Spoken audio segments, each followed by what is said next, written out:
नमस्कार। The world this week के इस प्रोग्राम में मैं आपके सामने डॉक्टर प्रियम त्रिपाठी इस हफ्ते की सुर्खियों के साथ रूबरू हूँ। हम लोग बात करेंगे उन महत्वपूर्ण विषयों पर जो सिविल सर्विसेज के लिहाज से इम्पोर्टेंट हैं, जिन पर सवाल पूछे जा सकते हैं प्री मेंस में या इंटरव्यू वगैरह में, और जो मुझे लगता है, हमारी टीम को लगता है, हमारे फैकल्टी मेंबर्स को लगता है कि इनके बारे में हमें और आपको जानकारी होनी चाहिए। साथ ही साथ हमारे देश के वो जागरूक नागरिक जो इस तरीके के कार्यक्रमों में दिलचस्पी रखते हैं, ये वो भी देख सकते हैं। तो सबसे पहले ज्यादा वक्त न लगाते हुए मैं सीधे मुद्दे पर आता हूं। हमारे आज के जो विषय हैं उसमें हमारे दो फैकल्टी मेंबर्स, एमिनेंट टीचर्स अपनी अपनी फील्ड के, श्री अभिषेक मिश्रा और श्री पुनीत, हम लोग बात करेंगे उन तमाम मुद्दों पर जो इस हफ्ते की सुर्खियां रही। अभिषेक, सबसे पहले तो हम लोग भारत से ही शुरू करें। जी सर।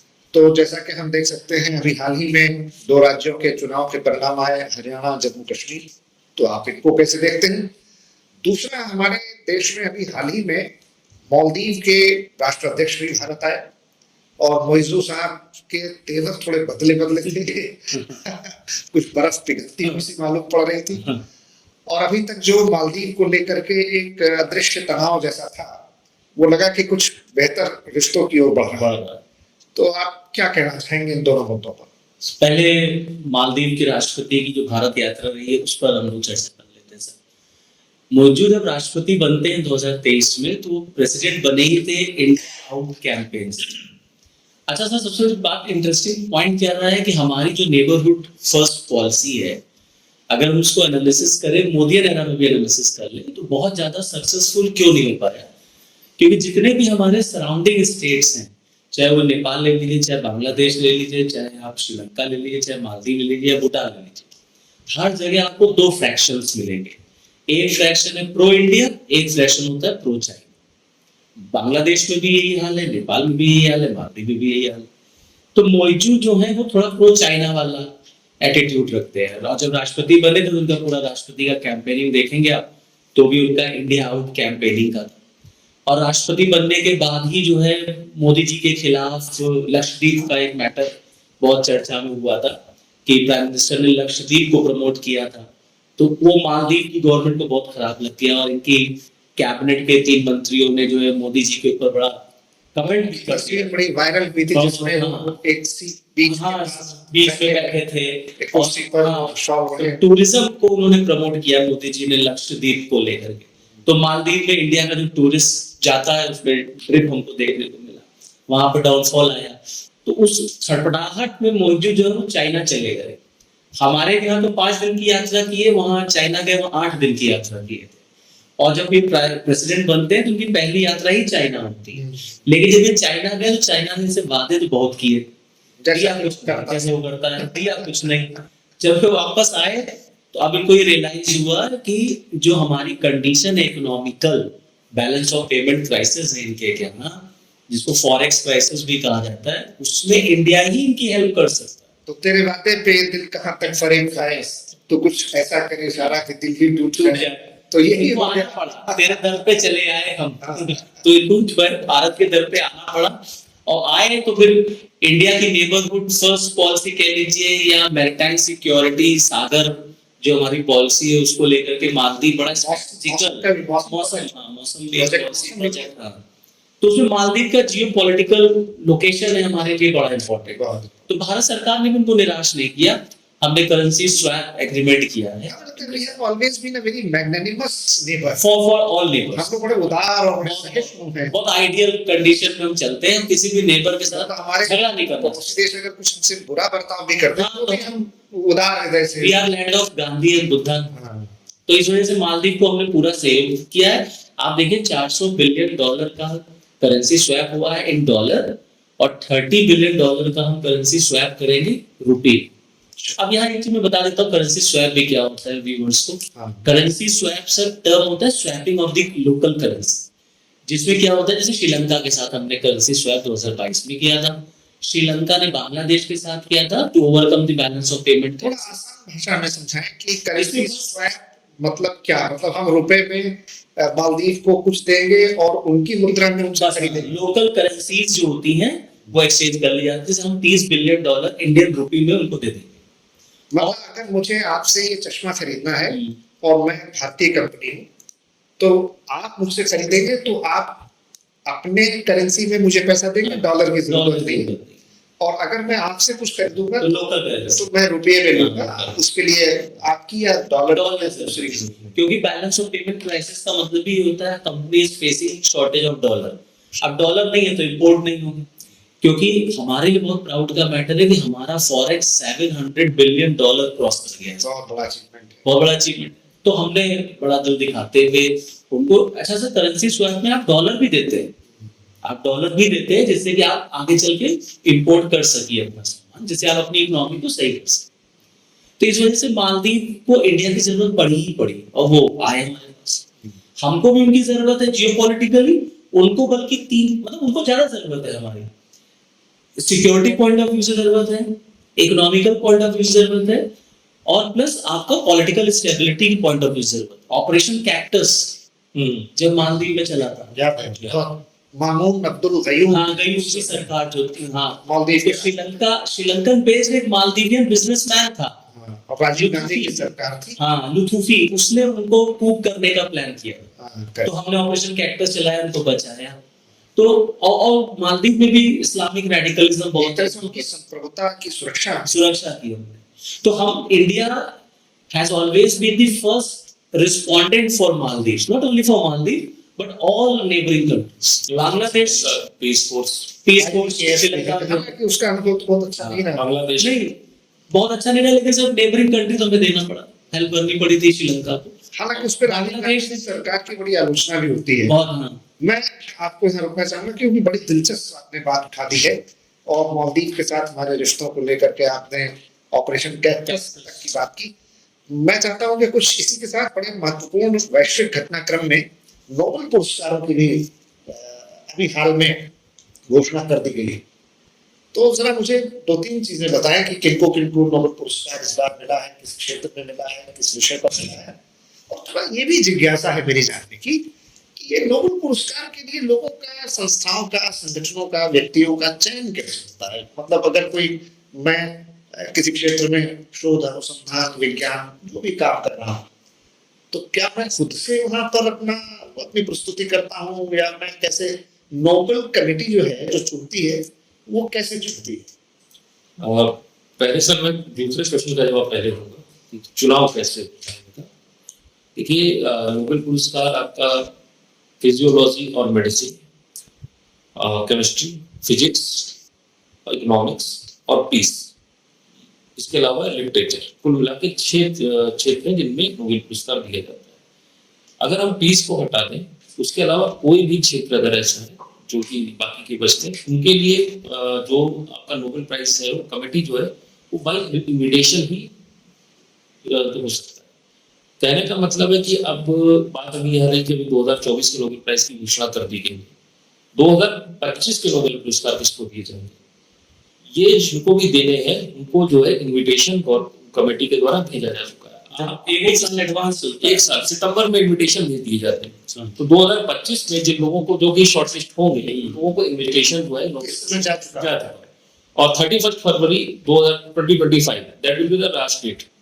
तो अगर आपको इन्विटेशन अभी नहीं मिला है इस वर्ष, इसका मतलब अगले वर्ष का नोबेल पुरस्कार आपको नहीं, 31 दिसंबर 2024 हाँ तक अगर आपने, नहीं 31 जनवरी 2025 तक अगर आपने इन्विटेशन अगर नहीं मिला, हाँ, आप उस साल के लिए सितंबर में इन्विटेशन भेज देते हैं। अब 2024 में आगे से पिछले महीने में इन्विटेशन जारी है, आप वो इन्विटेशन को एक्सेप्ट करते हैं या नहीं करते, वो आपकी मर्जी। और जो भी आपको फॉर्म भेजा जाता है उस फॉर्म को फिल करके 31 जनवरी अगले वर्ष यानी 2025 तक आपको वो फॉर्म जो है नोबेल कमेटी को भेज ही देने हैं। कुछ केसेस में 1 फरवरी डेट है, कुछ केसेस में 31 जनवरी। अब जिन लोगों के चूंकि इन्विटेशन ओनली आप इसको फॉर्म रिकमेंडेशन के लिए आप दे सकते हैं, तो कोई भी व्यक्ति खुद को, पहली बात तो खुद को इंडोर्स नहीं कर सकता कि मुझे नोबेल पुरस्कार मिलना चाहिए। हाँ, बड़ा इमोडेस्ट होगा। इमोडेस्ट उसका रूल ही है सर कि आप चाहें भी तो नहीं कर सकते हैं।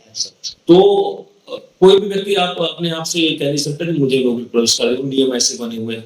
फिर मतलब अपने मुंह में या मिट्टू बन गया। हाँ, कमेटी ही हमें दे दो। हाँ, तो अगर आपने फिजिक्स में या केमिस्ट्री में कोई बहुत महान काम किया है और कमेटी को नहीं लगता कि आपका काम इस लायक है कि आपको नोबेल पुरस्कार मिलना चाहिए, तो वो इनवाइट नहीं करते। एक केवल मात्र तरीका, कोई नोबेल लॉरेट जिसको नोबेल पुरस्कार मिला वो रिकमेंड कर दे कमेटी को, तो कमेटी आपको इनविटेशन भेज उसी फील्ड का एक्सपर्ट होना चाहिए। हाँ, उसी फील्ड का। जैसे अब लिटरेचर का है, वो केमिस्ट्री के लिए कहेगा तो कंसीडर नहीं किया। जाहिर सी बात। तो अब ये जनवरी तक पहुंच गया, जनवरी तक इनविटेशन चले जाते हैं, उसके बाद शॉर्ट लिस्टिंग का काम होता है। अगर लिटरेचर का से संबंधित है तो लिटरेचर में करीब 18 सदस्यों की कमेटी होती है, क्योंकि लिटरेचर में जो लिटरेरी वर्क होते हैं वो भी जो भी 200, 300, 400 ऑथर्स हैं उनको पढ़ा जाता है, शॉर्टलिस्ट किया जाता है। 4-5 ऑथर्स को फाइनल शॉर्टलिस्टिंग पे रखा जाता है और उनको जाकर ये सितंबर लास्ट में फाइनलाइज कर देते, अक्टूबर में अगले वर्ष पुरस्कार की घोषणा कर दी जाती है और उसकी सेरेमनी वही 10 दिसंबर को सेरेमनी में उसको दिया जाता है। तो ये कमेटी जो है ये एक वर्ष पहले चलेगी। तो अगले वर्ष एडवांस जो नोबेल पुरस्कार जो है इसी साल डिसाइड हो गए, बस अब इसमें देखना कि जिनको इनविटेशन गए उसमें से किसको शॉर्टलिस्ट करना है। पीस प्राइज एक मात्र ऐसा प्राइज है जिसमें आप अपना पर्सनल आप जो है देख सकते हैं, उसके लिए किसी भी तरह की इन्विटेशन की आपको जरूरत नहीं है। कमेटी के द्वारा कोई भी आपने जो काम किया है वर्ल्ड पीस के लिए आप हाँ, अगर आप उसको आप उस क्राइटेरिया में आते हैं पीस के, जैसे कि आप किसी स्टेट के हेड ऑफ द स्टेट नहीं होने चाहिए, नोबेल कमेटी के सदस्य नहीं होने चाहिए। लेकिन यासिर अराफात को तो मिला था पीस प्राइज। हाँ, अब वो उसको ओबामा को भी मिला। ओबामा को मिला, वो प्रेसिडेंट थे। हाँ, लेकिन वो रूलिंग में कि उनको हेड ऑफ द और स्टेट ये बड़ी आश्चर्य की बात है कि जब वो प्रेसिडेंट बने थे उसके 1-2 महीने के अंदर ही उनको मिल गया। को मिल गया था। तो वहाँ पे भी अमेरिकन डोमिनेंस दिखाई। American dominance, European multiple rules है कि अगर आप इन रूल्स को फॉलो करते हैं तो अगर आप उस कैटेगरी में आते हैं, कुछ तो एक्सेप्शंस एक्सेप्शन है या ये बात तो मुझे भी खटकी थी, लेकिन उनकी नोबेल प्राइज जो आपकी वेबसाइट जो उनकी ओरिजिनल है उसमें जब उसमें वहाँ पर ये रूल्स लिखी हुई है, जनरल रूल्स है कि आप इस तरह से नहीं कर सकते। तो बेसिकली आप इंस्टीट्यूशंस हैं या कोई इंस्टीट्यूट है, जैसे इस साल का जो नोबेल प्राइज मिला है वो निहोन हिंडांक्यो जो कि जापानीज संगठन है उसको नोबेल पीस प्राइज भी मिला है। तो हो सकता है इन्होंने खुद ही अपने आप को इंडोर्स किया हो। अच्छा, अब किसने इंडोर्स किया, ये 50 साल के लिए सीक्रेट। अच्छा, ये सीक्रेट 50 साल के लिए कॉन्फिडेंशियलिटी गोपनीयता का ये हाँ, कि 50 साल तक कोई नहीं बता नहीं सकता, फिर डिक्लासिफाइड। हाँ, फिर उसके बाद डिक्लासिफाइड किया जा सकता है। और ये सारे में है वर्गीकृत रहे। हाँ, कि केमिस्ट्री या फिजिक्स में इस साल कितने लोगों को इनविटेशन भेजा गया, ये भी 50 साल तक क्लासिफाइड है। और एक ही आदमी को हर साल इनविटेशन भेजा जा रहा है कि नहीं, इसका भी कोई डाटा जो किसी के पास नहीं रहता। 50 ईयर्स के बाद आपने ये सुना और पढ़ा है कि महात्मा गांधी को अंतर्राष्ट्रीय शांति पुरस्कार के लिए नोबेल में 2 बार नॉमिनेट किया गया, लेकिन मिला एक भी बार। तो इसमें कितनी सच्चाई है और ये कब किए गए वो? अभी तक तो ऐसा कोई डाटा क्लासिफाई नहीं है कि महात्मा गांधी को भेजा गया था। महात्मा गांधी, जाहिर सी बात है, पीस प्राइज है तो कोई भी इंडोर्स कर सकता है, उसके लिए आपको इनविटेशन की जरूरत नहीं। तो 2 बार क्या, आप 200 बार महात्मा गांधी को अगले वर्ष फिर से महात्मा गांधी के लिए भेज सकते हैं। ये जनरल रूलिंग एक मिलना चाहिए उनको पीस एक तरीका है, मिला नहीं जो जिन लोगों की मृत्यु हो जाती है उन्हें नोबेल प्राइज दिया जाता है। नहीं, एक सामान्य सा एक सिस्टम बना रखा है कि जीवित लोगों को ही नोबेल पुरस्कार दिया जाता है, ये रूल है। अगर वो व्यक्ति जब उसको शॉर्टलिस्टिंग हुई और उसको रिकमेंडेशन दिया, इस बीच उसकी मौत हो गई तो प्राइज दे दिया जाएगा। लेकिन इनविटेशन और शॉर्टलिस्टिंग से पहले ही उस व्यक्ति की अगर मृत्यु हो गई तो उसको मरणोपरांत नहीं देते। कॉन्स्पिरेसी थियरी ये चलती है कि ब्रिटिश एम्पायर, उसमें हम लोग अंग्रेजों के गुलाम थे, वो नहीं चाहते थे कि भारत में गांधी जी को मिल जाएगा तो वो इंटरनेशनल फिगर हो जाएंगे, उनके ऊपर दबाव बढ़ जाएगा और मतलब ब्रिटिश इंटरेस्ट तो गांधी की पॉपुलैरिटी नहीं चाहते। ऐसा है, नोबेल पुरस्कार की बड़ी बात होती है, पुराना पुरस्कार है, लेकिन इसमें आपको ब्रिटिश इन्फ्लुएंस ही हमेशा दिखाई पड़ेगा। जब एशियन कंट्रीज की बात आप करते तो एशियन कंट्रीज में आपको बस ये रमन मैग्सेसे वगैरह नहीं, ये आपको लिटरेचर और पीस ये 2 सारे लिए रखे हैं। लिटरेचर में और बाकी के जितने संबंधित पुरस्कार है, गीतांजलि के लिए जितने भी साइंस एंड टेक्नोलॉजी संबंधित जितने यूरोप में चला सबसे है, और बेसिकली इस तरफ जो माना जाता है कि ये अंध महाद्वीप है। हाँ हाँ अब आपको मैं एक अच्छी बात बताऊं, क्रिस्पर कैस9 के लिए नोबेल पुरस्कार मिला था जेनिफर डोडनर, और इमानुएल शार्पेंटियर को मिला था 2019-2020 की बात है, तब इनको नोबेल पुरस्कार मिला था। बड़ा ही रिमार्केबल अचीवमेंट है जीनोमिक एडिटिंग टूल, और इसमें बहुत बड़े स्तर पर इसमें परिवर्तन लाए, जिसकी वजह से मल्टीपल वैक्सीन वगैरह बन पा रही है। समस्या ये है कि ये जो क्रिस्पर कैस9 की तकनीक है वो चाइनीज साइंटिस्ट ने खोजी थी। अच्छा लेकिन उसको उस टेक्निक पे अभी भी विवाद चल रहा है। उस टेक्निक पे जो उसका कॉपीराइट कह सकते हैं या आईपीआर राइट्स करे वो जेनिफर डोडनर और इमैनुअल शार्पेंटियर को दिए गए। इसमें अभी भी टसल चल रही है कि चाइना की खोज है कि ये अमेरिका की खोज है। और एक तरफ आप देते हैं आईपीआर राइट्स, और उसी समय जो है आपको नोबेल पुरस्कार दिया है, वो एक टिल्टिंग जो है कि व्हाइट सुप्रीमेसी जिसे हम कहते हैं, वो जो व्हाइट सुप्रीमेसी का जो रेशियल सुप्रीमेसी कर रहे हैं वो बहुत हद तक, नहीं तो इंडिया में बहुत सारे इंस्टीट्यूट है, चलिए इंडिया में नहीं, चाइना में बहुत अच्छे, चाइना बहुत अच्छा कर रहा है रिसर्च वर्क में। इसके बाद आपका जो साउथ कोरिया है, तो क्या इन जगहों पे क्या, या जापान है, तो जापान में R&D पे बहुत काम R&D भी बहुत ज्यादा जापान काम बहुत करता है। बहुत काम करता है। तो मिडिल ईस्ट से कोई, मतलब मिडिल ईस्ट से भी जब भी आपको कोई टेक्निकल आपका कुछ आपको दिखाना होता है, कुछ चीज अचीव करनी, तो मलाला यूसुफजई को दे देते हैं, 15-16 साल की लड़की। तो आपको जब भी कुछ बड़ा अपना एजेंडा सेट करना होता है, तो उस हिसाब से भी आप नोबेल प्राइज का मतलब वर्ल्ड पॉलिटिक्स का एजेंडा भी नोबेल चलता है, नोबेल पुरस्कार से चलता है। तो बाद में ज्यादा पिक एंड चूज होता है वहां पर भी कि अपने देखिए ऐसा है, जो आप कहते हैं कमेटी का अध्यक्ष को कितने एशियंस हैं, सही सारे के सारे स्वीडन के और ये ना, और कहीं ना कहीं everyone is biased toward their own community. तो लेकिन रेलेवेंस अभी भी प्राइस का, इस साल का जो प्राइस है बड़ा प्रेस्टिजियस है। हाँ इस साल का, लेकिन प्राइस जितने भी मिले खासकर साइंस टेक के क्षेत्र में, सारी बात अपनी तरफ है कि इधर नहीं मिलता, कम मिलता। मिडिल ईस्ट तो ब्लैंक है, ब्लैंक मिडिल ईस्ट अफ्रीका है। पिछले 50, 60, 70 सालों में तो बड़ी शर्म की बात नहीं सर ये भी कॉन्टिनेंट है, पीस प्राइज दे देते हैं, पीस वगैरह देते हैं पहले, इन्हीं की वजह से वहाँ इन क्षेत्रों में उत्पात मचता है, वो होता है, और फिर उसी युद्ध को शांत करने के मिडिल लिए ईस्ट में तो इस तरीके का कोई R&D या इस तरीके का साइंटिफिक डेवलपमेंट भी नहीं, आईटी इंडस्ट्री है, इंटरनेशनल टेररिज्म नहीं चल रहा है। यासिर अराफात को एक तरफ दुनिया आतंकवादी कहती है, दूसरे उसको पीस प्राइज दे दिया। नहीं आप देखिए दुबई वर्ल्ड को देखिए, दुबई कितना बेहतरीन बनाया गया है, लेकिन दुबई में इतनी बेहतरीन इमारतें और सारा इंफ्रास्ट्रक्चर डेवलपमेंट है, एक काम दुबई ओरिजिनल इनहेबिटेंट्स ने नहीं किया, सब बाहर से आए, इंडिया से मजदूर गए, अमेरिका से इंजीनियर्स आए, सारे के सारा काम जो अमेरिकन फर्म्स करते हैं। तो मिडिल ईस्ट कहीं ना कहीं दिवालियेपन का शिकार है, इंटेलेक्चुअल प्रॉपर्टी के मामले में दिवालियेपन का शिकार है। आपका खाली पैसा है। आप ये समझिए, नोबेल तो बड़ी बात है, ये R&D नहीं कर, मतलब इनका को पीएचडी कितनी मिली से, आप ये देखिए कितने ओरिजिनल थीसिस और डॉक्टरेट्स लिखी जा रही है, वर्ल्ड रिनाउंड यूनिवर्सिटीज नहीं है, स्कूल नहीं है। और हमारे यहाँ इंडिया में भी यही प्रॉब्लम भारत में भी चल रही है कि भारत में अगर हम पर कैपिटा थीसिस की बात करें, दुनिया में सबसे पीछे हम आ जाते हैं।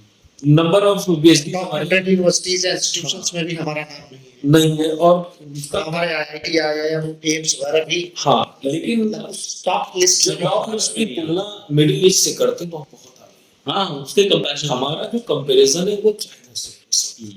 तो मुझे लगता है कि हम लोग को अपनी तुलना मिडिल ईस्ट से करनी भी नहीं चाहिए, और अगर हमको आगे बढ़ना है, नहीं वर्ल्ड पावर होना है, तो चाइना से ही हमें कम्पीट करना चाहे पूरे इस एशियन कॉन्टिनेंट में चाइना ही हमारा कॉम्पिटिटर है, चाहे वो किसी भी हो या पॉलिटिकल हो या मिला अभी पिछले साल 2 साल पहले जो प्राइज मिला तो मलेरिया के ड्रग कुछ करने के लिए, वो एक नोबेल इनको मिला है, अच्छी चीज है, चाइनीज थेरेपी है, ड्रग थेरेपी है।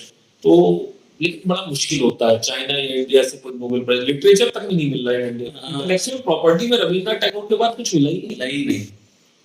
तो आप 100 साल बुकर मिल जाता है, हाँ बुकर प्राइज वगैरह आपको मिल जाता है, Booker man Booker Raman max से मिल जाता है। हाँ इस बार जो मैक्सेस से वगैरह तो अपना ही है, अपने एरिया का पुरस्कार। शायद पिछली बार उनको एशिया को नोबेल कहते हैं। हमारे पत्रकार रवीश कुमार उनको मिला है, अरविंद केजरीवाल को मिल चुका है। किरण बेदी नहीं, वो को तो अपना ही आपस का है कि कोई हमें नहीं दे रहा तो चलो शुरू कर लेते खुद को ही देने के लिए। रमन मैक्स से आप अमेरिकन आदमी को बड़ी मुश्किल से मिले, नहीं करता। हाँ सही, वो उधर नहीं करता। उधर नहीं जाते। तो बड़ी अच्छी बातें आपने बताई साइंस एंड टेक्नोलॉजी के नोबेल प्राइज को लेकर के। अब थोड़ा विशेष में फिर आपकी ओर लौटूंगा, जो बात हो रही थी मालदीव्स को लेकर के, हाँ, जी तो उससे शुरू करके फिर आप जरा भारत में लौटे और यहाँ के जो हरियाणा और जम्मू कश्मीर के चुनाव परिणाम रहे उस पर आपका क्या विश्लेषण है, ये बताएं। हरियाणा और जम्मू एंड कश्मीर का तो चुनाव दिन क्लियर कट था। मालदीव वाला एपिसोड आप हाँ, मालदीव वाला एपिसोड ठीक है गया कि हम लोगों की आवश्यकता मालदीव को है हाँ, और मालदीव की हमें जरूरत है और हमें दोनों एक दूसरे की जरूरत हितों है। की आवश्यकता। दोनों एक दूसरे मतलब हमारा पड़ोसी है, ठीक है, चाइना की तरफ टिल्टेड है तो, लेकिन चाइना को काउंटर करना है इंडियन ओशन में तो हमें तो जाना ही पड़ेगा मालदीव से। ठीक है। चाइना की स्ट्रिंग ऑफ पर्ल पॉलिसी का वो एक पार्ट भी रहता है, तो हमें वहाँ जाना ही है, इन्वेस्ट करना ही। नंबर ऑफ प्रोजेक्ट्स हम वहाँ चला रहे हैं। अभी रुपया और यूपीआई भी वहाँ पर शुरू होने का एग्रीमेंट हो चुका है। यूपीआई हाँ, तो हम इकोनॉमिकली पॉलिटिकली तमाम चीजें कर रहे हैं, डिस्पाइट द फैक्ट कि बीच में कुछ टसल आया था, लेकिन हमने कहा रात में ही बात नहीं ये move on। उसको ना move। और अब आते हैं बात जम्मू कश्मीर और हरियाणा के चुनाव। तो जम्मू कश्मीर का चुनाव तो क्लियर कट था कि बीजेपी जो है वहाँ सरकार नहीं बनाएगी। हाँ ये है कि उसने बहुत बढ़िया परफॉर्म कर दिया और स्पेशली जम्मू के रीजन में उसको बहुत अच्छी सीटें मिली। हरियाणा में सर जितने भी एग्जिट पोल आ रहे थे वो कांग्रेस को दे रहे थे, लेकिन बड़ा शॉकिंग रहा कि वहाँ कांग्रेस हार गई और बीजेपी ने जब बीजेपी भी शॉक हो गई। बीजेपी भी शॉक हो गई। प्रत्याशित परिणाम हाँ, अप्रत्याशित परिणाम। इसका साफ इंडिकेशन ये है कि योगी और मोदी का जो डायलॉग था बटोगे तो कटोगे वो वहां चला, और जो हिंदू थे एक लोगों ने तो नहीं। उसमें बताया आरएसएस ने भी कहा, आरएसएस बहुत काम किया, एक्चुअली बात ये कि आरएसएस ने बहुत ग्राउंड वर्क किया, बहुत काम किया और थंपिंग मेजोरिटी के साथ बीजेपी सरकार में आई है। बड़ी हिंदुओं ने पूरा फुल फ्लेज वोट दिया है। जेपी नड्डा साहब ने जो कहा था कि हमें आरएसएस की जरूरत नहीं, वो बालो गलत चीज जो उसका परिणाम बीजेपी को 2024 के लोकसभा चुनाव में पॉपुलर मिला। अहंकार वाली कि आप संगठन से बड़े नहीं और आरएसएस बीजेपी की एक प्राणवायु। सही है, तो अलग अलग नहीं है। वो जड़ कट गई तो फिर बीजेपी 2024 का चुनाव लड़ेगी। और मोदी जो है पिछले 10 सालों से आरएसएस के ऊपर रह के काम कर रहे थे। आरएसएस की वो पसंद नहीं आरएसएस को, वो आरएसएस उनको नहीं पसंद करती है, वो उनको पसंद नहीं करते। मोदी को किसी के अंडर काम करने चलते। आज दशहरा के मोदी जी तो आजीवन हमारे आरएसएस के कार्यकर्ता रहे, भाई सरकार में तो बहुत बात किया है, बहुत बात, लेकिन वैसे तो वो आरएसएस के स्वयंसेवक रहे, संगठन उन्होंने बहुत लंबा काम किया। और जब वो सरकार में आए 2001 में, अक्टूबर 2001 में गुजरात के मुख्यमंत्री बने, तो मुख्यमंत्री पहले बने, विधायक बाद में बने। हाँ, उसके बाद से फिर लगभग अब 23 वर्ष हो गया है। हाँ, 23 वर्ष पूरा किया पब्लिक मंत्री और प्रधानमंत्री के दोनों कार्यकाल को जोड़ दें तो 23 वर्ष। नहीं, इनका प्रधानमंत्री के एंडोर्समेंट जो हुआ था जब भी कैंडिडेट है तो आरएसएस किया था, मोदी ने प्रोजेक्ट किया था। ये फिर मैं यही तो नहीं समझ पा रहा हूँ कि क्यों फिर एज अ पीएम आप ऐसा क्यों कह रहे हैं कि मोदी जी आरएसएस की बात नहीं सुन रहे थे या उनके हिसाब से आरएसएस के दिशा निर्देशों के अनुसार नहीं चल रहे थे, ऐसा क्यों? आप क्योंकि बीजेपी के अंदर ये बात हो गई थी ना, मोदी है तो मुमकिन है, तो ये हो गया था रैली चुनाव जिता देंगे हमको, और मोदी जहाँ जाएंगे रैली करेंगे, हमको चुनाव जीत जाएंगे। लोकसभा के इलेक्शन से बात क्लियर हो गई, 240 सीटें आई जब, तो ये हुआ कि भैया ऐसा है, उससे काम चलेगा नहीं, हमको आरएसएस का सपोर्ट चाहिए, लेना ही पड़ेगा, चाहिए ही चाहिए। नहीं, मोदी इस वक्त सबसे खराब दौर से गुजर रहे अपने कैरियर का। एक तो ये जो पार्टीज का गठबंधन की सरकार, और वापस फिर से आप जो है आरएसएस के अंडर आपको रह के काम करना पड़ेगा। आरएसएस के जो प्रवर्तक वगैरह हैं, अब उनकी बातें आपको सुननी पड़ेगी, उनके हिसाब से आप न्यूमरो उन्हों की तरह काम नहीं कर सकते। नहीं, अपने उन्होंने हरियाणा में ये मैसेज दिया है हिंदुओं को कि आप हमारे साथ जुड़िए, कास्ट के आधार पर बढ़िए ना, जो आरएसएस के एकदम 2 साल 3 साल से कहीं भी अचानक से राम माधव सामने आ जाए, जम्मू कश्मीर प्रभारी बनाए। और कश्मीर में तो सर क्लियर कट है, देखिए मुस्लिम वोट मिला है बीजेपी, अब ऐसे वोट मिलता भी नहीं है। बीजेपी जब मुस्लिम वोट की तरफ भागती है तो ये चुनाव हारती है। मैं एक क्लियर कट अपना कोर जो इशू है वोट बैंक है वो पकड़े लेकिन रखे अभी जो है वहां पर जो नेशनल कॉन्फ्रेंस सरकार बनाएगी एनसी। तो उसकी स्थिति क्या केजरीवाल की सरकार जैसी रहेगी? आज की तारीख में जम्मू कश्मीर कानूनी तौर पर संघ शासित क्षेत्र है और संघ शासित क्षेत्र होने के कारण जो महत्वपूर्ण विषय हैं जैसे पुलिस है, लॉ एंड ऑर्डर है, लैंड है, डेवलपमेंट है, डेवलपमेंट अथॉरिटी है, हाउसिंग है, ये जो महत्वपूर्ण विषय जिनसे सरकार लोगों के आमतौर पर जनजीवन को सीधे प्रभावित करती है, वो भारत सरकार के प्रत्यक्ष नियंत्रण में रहेंगे और एलजी के माध्यम से वो शासन। तो उमर अब्दुल्ला भी एलजी के सामने हाथ जोड़ के खड़े रहेंगे। निश्चित तौर वैसे भी आपको जम्मू कश्मीर का आप मुख्यमंत्री बन भी जाएं तो भी जितनी भी अनुदान है, सहायता है, आर्थिक है या अन्य प्रकार की वित्तीय सहायता है, भारत सरकार से बहुत कुछ मिलता है सभी राज्यों और जम्मू कश्मीर को विशेषकर अधिक मिलता है क्योंकि वो थोड़ा संवेदनशील राज्य रहा है। तो जब तक पूर्ण राज्य का दर्जा नहीं दिया जाता और मुझे लगता है जल्दी देंगे लेकिन थोड़ा समय लग सकता है उसमें, तब तक उनकी स्थिति दिल्ली के मुख्यमंत्री के बराबर ही है। और वो जो दिल्ली के मुख्यमंत्री ने घर पे ताला लगा लिया है मतलब ऐसे ही वहां ना होने लग जाए तो ऐसे ही वहां ना होने लग जाए। मुझे तो लगा LG versus SG versus Manoj Sinha कि दिल्ली इसके पहले कभी पूर्ण राज्य रहा नहीं रहा नहीं है ये तो। और जब से वहां पर 1992 से आर्टिकल 239 जोड़ करके वहाँ दिल्ली में विधानसभा आई, मुख्यमंत्री आए, तो फिर उसके संघ शासित क्षेत्र में परिवर्तन हुआ कि दिल्ली को अपनी सरकार चुनने का मौका मिला।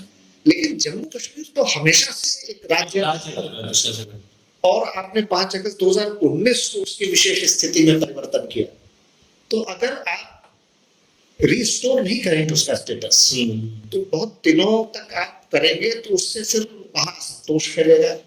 और जो राजनीतिक चुनाव में आपने ये संदेश दिया कि बहुत साफ सुथरे ढंग से वहां चुनाव कराए गए, निष्पक्ष चुनाव कराए गए, जम्मू कश्मीर की आवाम ने खुल करके लोकतंत्र का समर्थन किया, भारी 60% से ज्यादा मतदान रहा, तो वो डैमेज कर देगा, अगर वो बड़ा नुकसान पहुंचाएगा अगर आप उसका स्टेटहुड रिस्टोर नहीं करते।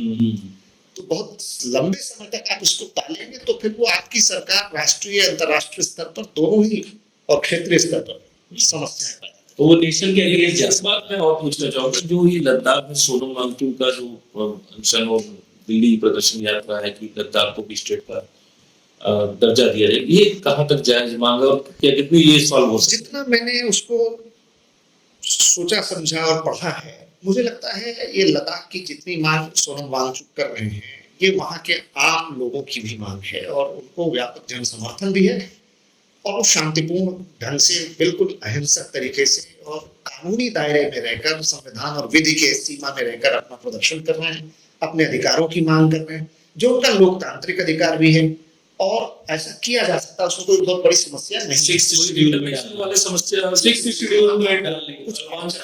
कुछ बाधाएं हैं, ऐसा नहीं है कि वो एक केक वॉक है, थोड़े कॉन्स्टिट्यूशनल और लीगल हर्डल्स हैं, उसके अलावा कुछ इंटरनेशनल बॉटलनेक्स हैं, लेकिन वो अंतर्राष्ट्रीय राष्ट्रीय स्तर पर इतनी बड़ी बाधाएं नहीं है कि उनका निराकरण न हो सके। एक चीज और हम लोग और हमको लगता है कि विशेष दर्जा दिया जा सकता है, लद्दाख को देना चाहिए और उसके लिए अनुच्छेद 371 में हम लोगों ने नॉर्थ ईस्ट अनुसूची के बावजूद उसमें न देने के बावजूद दिया है विशेष दर्जा, नॉर्थ ईस्ट को तो है ही है ना। आप 371 में एक अलग प्रॉविजन कर सकते हैं। एक सर मैं और बात आपसे पूछना चाहूंगा कि मिडिल ईस्ट में, इजराइल में, फिलिस्तीन में वार हो रहा है और लगभग हर न्यूज चैनल वहां पर रिपोर्ट करने के लिए पहुंचे। बड़ा आरोप लगता है न्यूज चैनल्स पे हमारे कि मणिपुर इतने दिनों से चल रहा है लेकिन उसकी कोई रिपोर्टिंग नहीं और मणिपुर का क्या कोई हल निकलने वाला है जो ये सब हो रहा है, अभी भी चल रहा है चीजें? देखिए, मणिपुर का जो कॉन्फ्लिक्ट है ये बेसिकली एथनिक कॉन्फ्लिक्ट है और वहां पर जो दो बड़ी एथनिक कम्युनिटीज हैं, कुकी और मैती, उसमें एक क्रिश्चियन डोमिनेटेड है जो कुकी हैं, दूसरे मैती हैं जो हिंदी डोमिनेटेड है और इनका ये कॉन्फ्लिक्ट आज का नहीं। दूसरी समस्या हमारे जो पड़ोसी देश उससे सटी हुई सीमाएं हैं म्यांमार, वहां से बड़ी संख्या में इनको शहर और बल मिल रहा है, वहां से लड़ाके आ रहे हैं, वहां से हथियार, पैसा, रसद दी जा रही है और China is fishing in the troubled waters. चीन को ये चीजें अपने मन मुताबिक लगती हैं और वो चाहता है कि अशांति और भड़के, भड़की। और कुछ यूरोपियन पावर्स और अमेरिकन पावर्स का भी उसमें इंटरेस्ट है। अच्छा। तो इसलिए मणिपुर केवल एक राज्य भर का मामला नहीं है, या कोई एक क्षेत्रीय स्थानीय समस्या नहीं, उसके बहुत वैश्विक और राष्ट्रीय अंतरराष्ट्रीय स्तर पर बड़े आयाम हैं, उनको समझना। तो मोदी जी कब जा रहे हैं मणिपुर? अब ये तो देखिए हमारा राष्ट्रीय आसियान तो हो रहा है।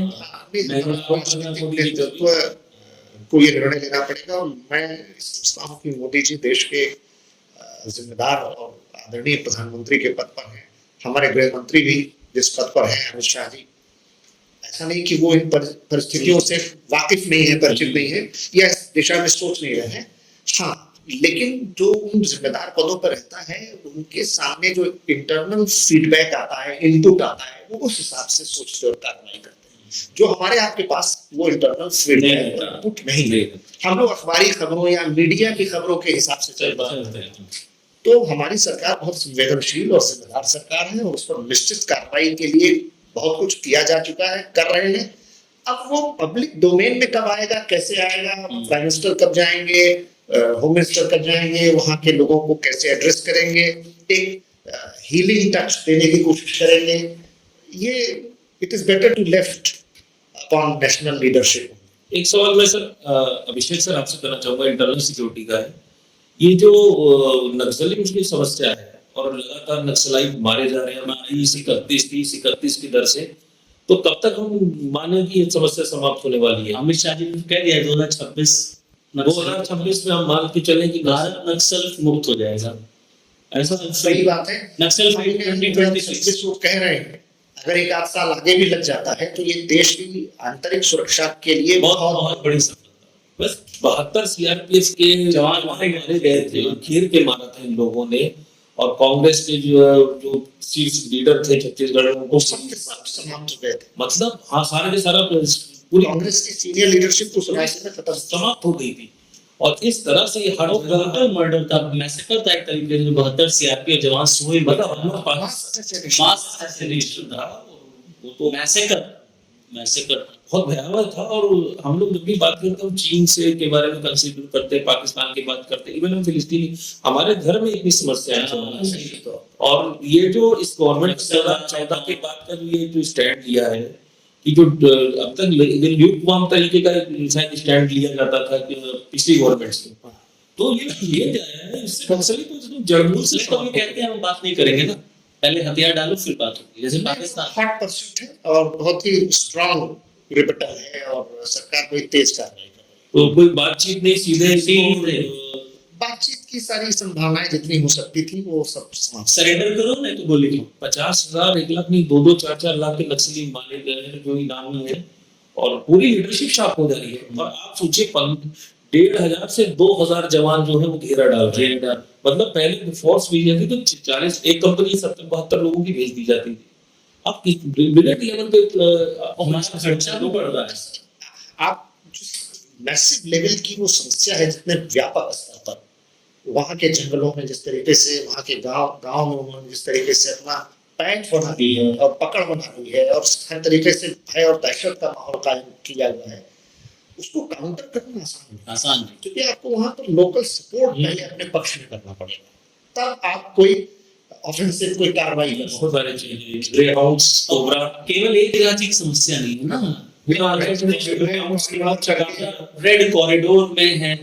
अब तो रेड कॉरिडोर आई थिंक उसी जगह से सिमट गया है, बड़े कॉरिडोर को नहीं देंगे, but still it exist, problem कह सकते हैं, बट स्टिल इट एग्जिस्ट ना, अभी भी तो नाम तो does.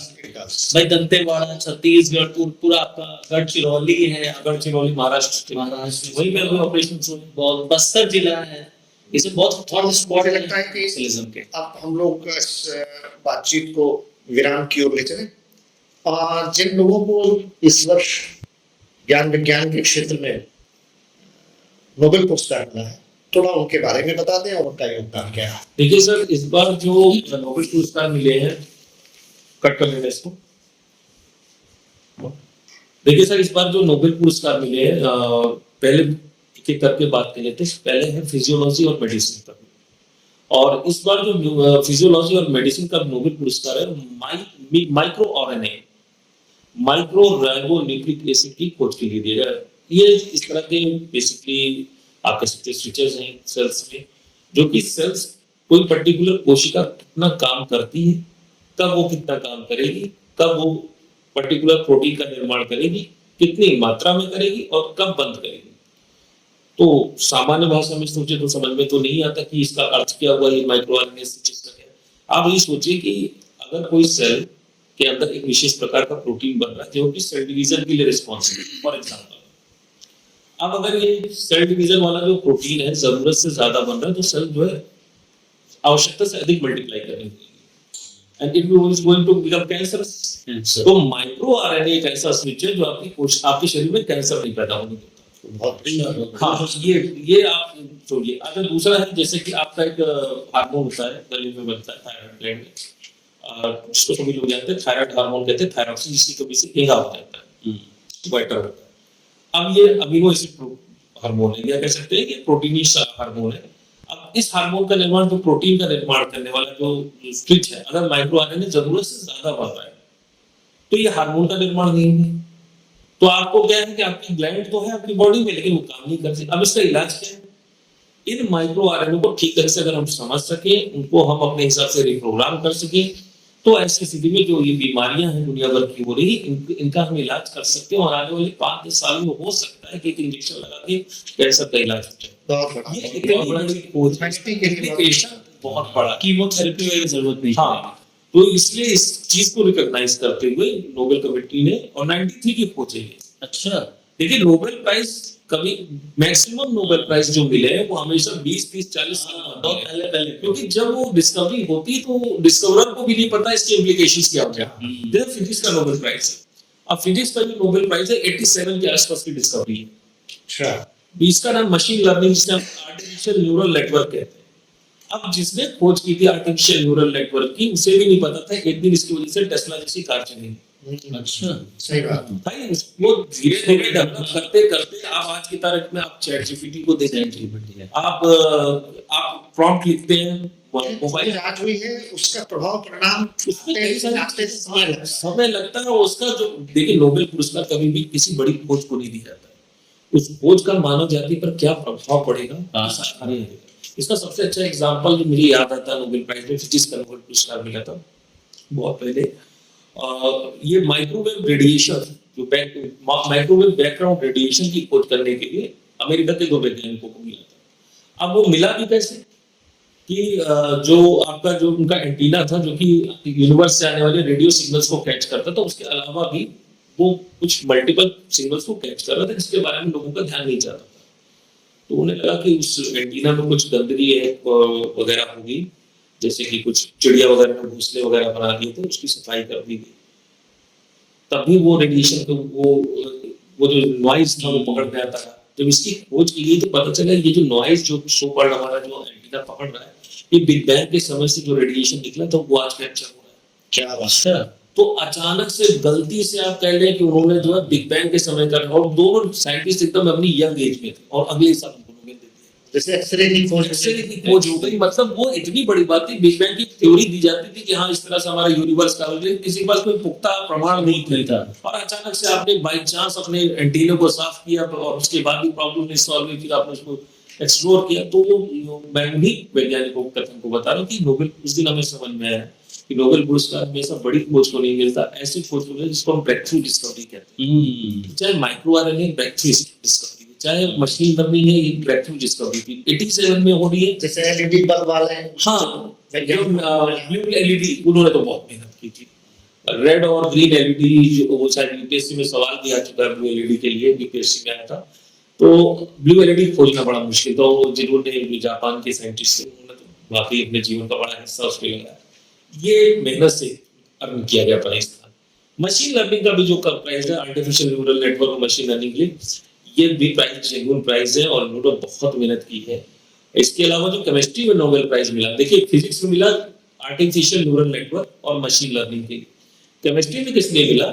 इस चीज का उपयोग करने के लिए। अच्छा, फिजिक्स वालों ने मशीन लर्निंग बनाई और जिन्हें केमिस्ट्री में मिला है उन्होंने क्या किया, इस मशीन लर्निंग का प्रयोग करके प्रोटीन के स्ट्रक्चर का पता लगाने की कोशिश की कि ये अमीनो एसिड्स का क्रम है, इसकी वजह से प्रोटीन कैसे बने।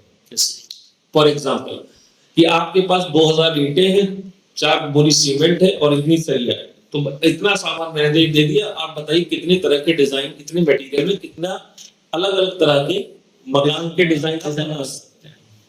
तो वो चीज प्रेडिक्ट करना, एक प्रोटीन, मैं आपको एग्जांपल व्यूअर्स के लिए बता दूं कि एक प्रोटीन के मॉलिक्यूल का स्ट्रक्चर पता करने में एक पीएचडी अवार्ड करनी चाहिए। क्या सही एक सिंगल प्रोटीन का मॉलिक्यूल अगर आपने इनकोड कर लिया, उसका स्ट्रक्चर बता दिया, तो आपको पीएचडी अवार्ड होती है। ये इतना कठिन है, बायोलॉजी का सबसे कठिन सवाल है कि एक सीक्वेंस है हमारे पास अमीनो एसिड्स का, ये सीक्वेंस किस हिसाब से आपस में जुड़ेगा, फोल्ड होगा, अनफोल्ड होगा, जिसकी वजह से प्रोटीन का, इसको करना दुनिया में सबसे कठिन काम है। और जैसे आर्टिफिशियल इंटेलिजेंस और मशीन लर्निंग आती है, गूगल का एक कंपनी बनती है डीप माइंड, उसको आज गूगल ने एक्वायर कर दिया है। सेम आज की तारीख में आप कोड को डालते हैं और तुरंत ही मशीन लर्निंग की सहायता से जो डीप माइंड नेटवर्क को बता देता है कि पॉसिबल, मोस्ट पॉसिबल स्ट्रक्चर कैसा है। तो आज अब उस प्रोटीन के स्ट्रक्चर से क्या फायदा है, नुकसान है? फायदा ये है कि दुनिया भर में बहुत सारे डिजीजेस हैं या मैक्सिमम डिजीजेस है कि प्रोटीन ठीक से काम नहीं कर पाते, या दिमाग से संबंधित पेन होते हैं, बुढ़ापे में होते हैं, अल्जाइमर डिजीज। आपके ब्रेन के अंदर के प्रोटीन जो है उनकी फोल्डिंग सही से नहीं हो पा रही, इनका प्रोडक्शन सही से नहीं हो पा रहा। अगर हमें पता है प्रोटीन का स्ट्रक्चर ऐसा है, तो हम उसको डिजाइन करके उसके हिसाब से ड्रग बना सकते हैं, जो कि उसी प्रोटीन पूरी बॉडी पर असर न करके टारगेट थेरेपी उसी प्रोटीन को असर करे और लोगों के अल्जाइमर डिजीज ठीक हो जाए। प्लस शरीर में कोई समस्या है, उसके लिए हम लैब में सिंथेसाइज कर दें प्रोटीन का मॉलिक्यूल, लैब में इस तरह की प्रॉब्लम है, इसके लिए हमें इसका इलाज, अगर इस तरह डिजाइन का प्रोटीन होता, प्रोटीन मॉलिक्यूल होता, तो ये समस्या सॉल्व होती। तो आप लैब में डिजाइन कर सकते हैं। तो ये भी क्लाइंट जो है, ये मानव जो हम लोग बात करते हैं कि मनुष्य जो अपनी आयु बढ़ाना चाहता है, बुढ़ापे के लक्षणों को समाप्त करना चाहता है, ये क्यों आते हैं? ये सब यही कि प्रोटीन के मॉलिक्यूल डिस्टॉर्ट होना शुरू करते हैं। कोई ऐसी थेरेपी, अगर मुझे पता ही नहीं कि स्ट्रक्चर कैसा है, तो उसके लिए मैं दवा कैसे बनाऊं?